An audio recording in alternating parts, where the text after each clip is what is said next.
నమస్తే, welcome to 6 TV. నేను ప్రసూర. నల్లనేలపై చెదురుమదురు ఘటనలు మినహాయిస్తే సింగరేణి ఎన్నికల పోలింగ్ ప్రశాంతంగా ముగిసింది. క్యూ లైన్లో ఉన్న కార్మికులు ఓటు వేసేందుకు ఎన్నికల అధికారులు అనుమతి ఇచ్చారు. తెలంగాణ వ్యాప్తంగా 11 డివిజన్లలోని 84 కేంద్రాల్లో పోలింగ్ జరిగింది. గుర్తింపు సంఘానికి జరిగిన ఎన్నికల్లో 13 సంఘాలు పోటీలో నిలిచాయి. చివరి నిమిషంలో బరిలో నుంచి టీబీజీకేఎస్ తప్పుకోవడంతో ప్రధానంగా ఏఐటీయూసీ, ఏఎన్టీయూసీ మధ్య పోటీ నెలకొంది. సాయంత్రం 7 గంటల నుంచి కౌంటింగ్ ప్రారంభం కానుంది. మరోవైపు తొలి ఫలితం ఇల్లందు, చివరి ఫలితం శ్రీరాంపూర్ డివిజన్లో వెల్లడి కానున్నాయి.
నల్లనేలపై చెదురుమదురు ఘటనలు మినహాయిస్తే సింగరేణి ఎన్నికల పోలింగ్ ప్రశాంతంగా ముగిసింది.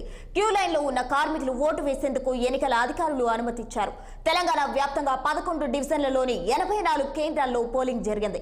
గుర్తింపు సంఘానికి జరిగిన ఎన్నికల్లో 13 సంఘాలు పోటీలో నిలిచాయి. చివరి నిమిషంలో బరిలో నుంచి టీజీబీకేఎస్ తప్పుకోవడంతో ప్రధానంగా ఏఐటీయూసీ, ఏఎన్టీయూసీ మధ్య పోటీ నెలకొంది.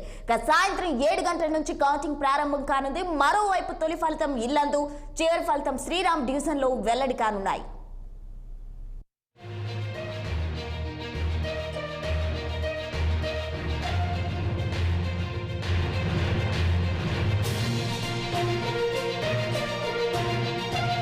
అందిస్తారు ఆలోచన, చెప్పండి సార్. ఏదైతే ఇక్కడ హలో చెప్పండి అరుణ్. ఏదైతే ఇక్కడ ఏదైతే ఇక్కడ ఉమ్మడి ఆదిలాబాద్ జిల్లాలో 3 డివిజన్లలో పోలింగ్ అయితే అక్కడక్కడ చెదురుమదురు ఘటనలతో మినహా ప్రశాంతంగా సాగింది.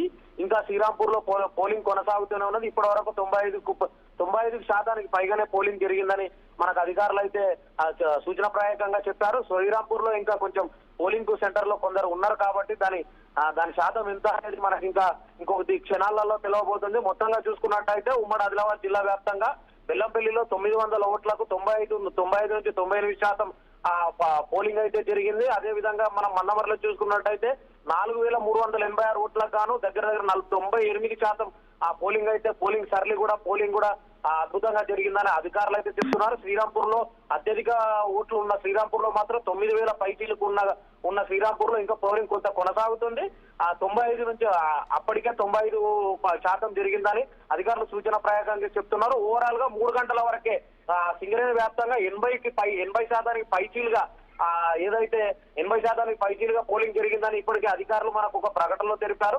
మొత్తంగా చూసుకున్నట్టయితే ప్రధానంగా ఇక్కడ పోటీలో ఉన్నాయి మాత్రం ఏఐటీసీ, ఐఎన్టీసీ మధ్యనే ప్రధానమైన పోటీ అయితే కొనసాగింది. ఇక్కడ ఏదైతే శ్రీరాంపూర్ లో గానీ కొంత మన్నమర్లో గానీ కొంత కవింపు చర్యలు అయితే జరిగాయి. ఏఐటీసీ వాసిరెడ్డి సీతారామయ్య గారి వెహికల్ మాత్రం ఐఎన్టీసీ వాళ్ళు అడ్డుకునే ప్రయత్నం జరిగింది. అక్కడ సిఎస్ఆర్పి 1 లో కూడా కొంత ఉద్రిక్తత అయితే చోటు చేసుకుంది. అది మనం ఏదైతే ఐఎన్టీసీకి, ఏఐటీసీకి మధ్య పోటీ ఉన్నది కాబట్టి ఖచ్చితంగా పోటీ అయితే ఇక్కడ ఈ 2 ప్రధాన పార్టీల మధ్యలోనే ఉంది. 7 గంటలకు ఫలితాలు 7 గంటలకు ఏదైతే ఉందో కౌంటింగ్ అయితే 7 గంటలకు మొదలవుతుంది. శ్రీరాంపూర్ కు సంబంధించి ఈజీలో స్టార్ట్ అవుతుంది. ఏదైతే మందమరికి సంబంధించి ఎల్లందు క్లబ్ లో స్టార్ట్ అవుతుంది, బెల్లంపల్లికి సంబంధించి బుల్లెట్ లో స్టార్ట్ అవుతుంది.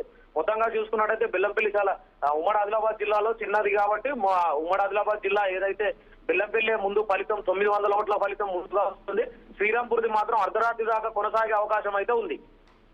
Right Arun, thank you.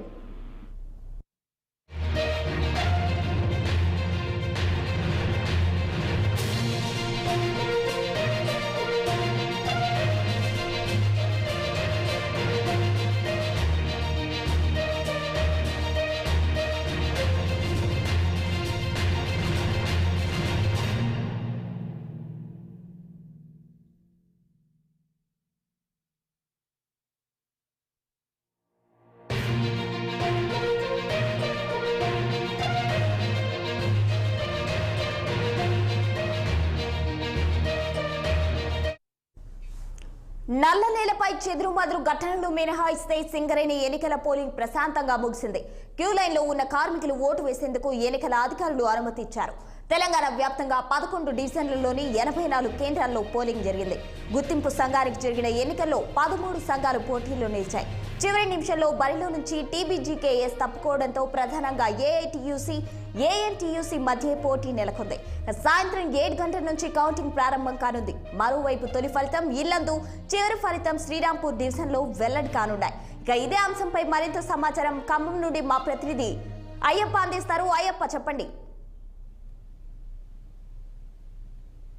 Shali, polling అయితే ప్రశాంతంగా ముగిసింది. ఉదయం మందకోడిగా సాగినటువంటి పోలింగ్ సాయంత్రం 5 గంటల వరకు కూడా పూర్తిగా ఓటు హక్కునైతే కార్మికులు వినియోగించుకున్నారు. ప్రధానంగా మనం కార్పొరేట్ పరిధిలో 1124 ఓట్లు పోలయ్యాయి. ఆ తర్వాత మనం కొత్తగూడ చూసుకున్నట్టయితే 2176 ఓట్లు పోలయ్యాయి. ఇటు ఇల్లెందులో 602, ఇటు మనుగూరు చూసుకున్నట్టయితే 2365 ఓట్లు పోలయ్యాయి. ఇక్కడ ప్రధానంగా గతంలో ఎప్పుడు లేని విధంగా అయితే ఈసారి అత్యధికంగా పోలింగ్ శాతం అయితే పెరిగిందని చెప్పవచ్చు. ఇప్పటి వరకు మనం అందుతున్న సమాచారం వరకు అయితే 93% పోలింగ్ అయితే జరిగిన పరిస్థితి అయితే ఉంది. మొదటగా ఇల్లెందులు చూసుకున్నట్టయితే 4 గంటల వరకు పూర్తిగా 97% అయితే పోలింగ్ సరళంగా కొనసాగింది. అత్యధికంగా ఇక్కడ ఇల్లెందులో పోలింగ్ అయితే జరిగిన పరిస్థితి అయితే మనం శాలిని చూస్తున్నాం. ప్రధానంగా 2 పార్టీల మధ్య అయితే ఇక్కడ పోటీ కొనసాగింది. ఏదైతే 3 సార్లు గెలిచినటువంటి ఏఐటీసీ విజయకేతనం ఎగరేస్తానని కూడా చెబుతున్న పరిస్థితి ఉంది. మరోవైపు కాంగ్రెస్ అనుబంధ సంస్థ ఐఎన్టీసీ కూడా ఈసారి రెండోసారి మేము విజయం సాధిస్తామని ధీమా వ్యక్తం చేస్తున్నారు. ఇప్పటికే మంత్రి పొంగులేటి శ్రీనివాస్ రెడ్డి కార్మికులకు హామీ ఇచ్చిన నేపథ్యంలో చూపారు ఐఎన్టీసీ వైపు అని కూడా సమాచారం అందుతుంది.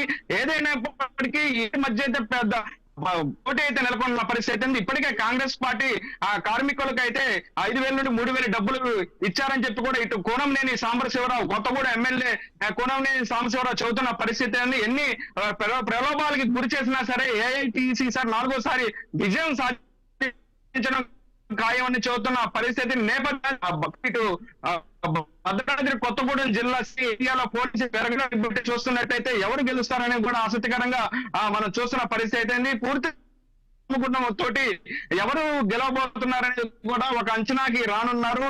అయితే ఓటింగ్ కౌంటింగ్ 7 గంటల స్టార్ట్ అవుతున్న నేపథ్యంలో ఇటు సత్తుపల్లికి సంబంధించి పోలింగ్ బూత్ లో బ్యాలెట్ బాక్సులకు సంబంధించి కొత్తగూడ వచ్చేసరికి కొంత సమయం పట్టే అవకాశం ఉన్న నేపథ్యంలో పూర్తిగా కొంత లేట్ ఆలస్యమయ్యే అవకాశాలు కనపడుతుంది. ఏది ఏమైనప్పటికీ ఈసారి ఇద్దరి మధ్య గట్టి పోటీ అయితే ఉండబోతుంది. ఇటు బీఆర్ఎస్ పార్టీ